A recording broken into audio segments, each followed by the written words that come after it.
আসসালামু আলাইকুম বন্ধুরা, কেমন আছেন সবাই? আশা করি সবাই ভালো আছেন। আমাকে একটা ভাই কমেন্ট করেছেন যে পেক পেক মানে কি, বা পেক কোন জায়গায় ব্যবহৃত হয়।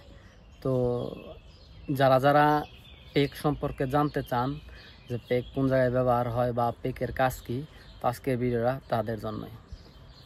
দেখেন, পেক হচ্ছে আপনার একটা ইমেলের মতনই আপনার যেভাবে ইমেল ওপেন করেন নাম ঠিকানা দিয়ে জন্ম তারিখ দিয়ে, সেম পেকও এইভাবে করতে হয়। কিন্তু পেকটা হচ্ছে আপনার পেকে বছরে সরকারে, তেলেন সরকারে আপনার 6 ইউরো কয় পয়সা জানি আপনার পে করতে হয়।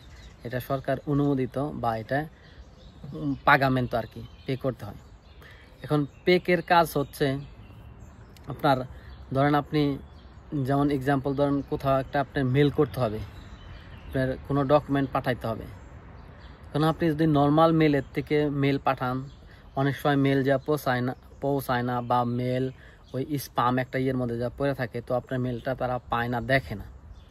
আর পেকের মাধ্যমে যদি আপনি কোনো মেল করেন, তাহলে সাথে সাথে তাদের কাছে যাবে এবং আপনার কাছে রিটার্ন একটা রিটার্ন মেসেজ আসবে যে আপনার মেল তারা পাইছে। আর এখন ইতালিতে বেশিরভাগ ক্ষেত্রেই এই পেক ব্যবহার করা হয়, কারণ সিকিউরিটির জন্য। যেমন আরেকটু সহজ করে বলি, পোস্ট অফিসের মাধ্যমে যদি আপনি কোনো কিছু পাঠান, পোস্ট অফিসের মাধ্যমে কিন্তু আপনার একটা আছে আপনার রিতর্না রাকামান্দাতা, যে আপনার কাছে এই যে জিনিসটা পাঠাইলেন এটার রিটার্ন রিসিপ্ট আসবে যে জিনিসটা পাইছে।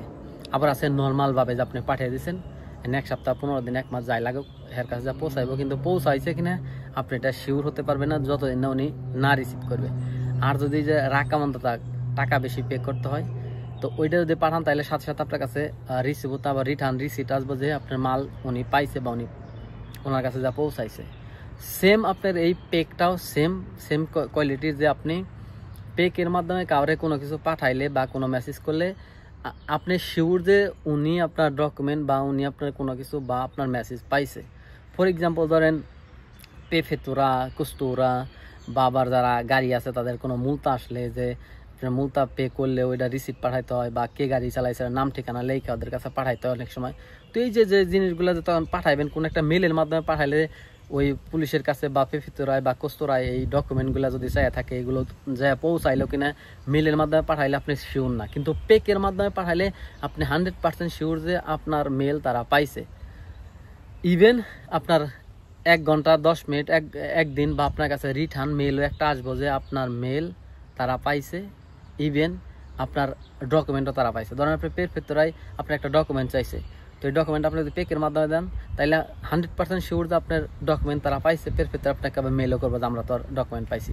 বা কস্তরায় আপনার ফিঙ্গার দিয়েছেন, কিন্তু আপনার উল্টিমা বুস্তা পাকা বা উল্টিমা কুদ চায়ে বসতে যে লাগবো, আপনি মেলের মাধ্যমে দিলে আপনি শিওর না, কিন্তু পেকের মাধ্যমে দিলে আপনি 100% শিওর যে আপনার মেল বা আপনার কুদ বা আপনার বুস্তা পাকা তারা পাইছে, এবং আপনার কাছে রিসিভও আসবো বা মেলও একটা চলে আসবো যে আপনার মেল তারা পাইছে বা আপনার ডকুমেন্ট তারা পাইছে।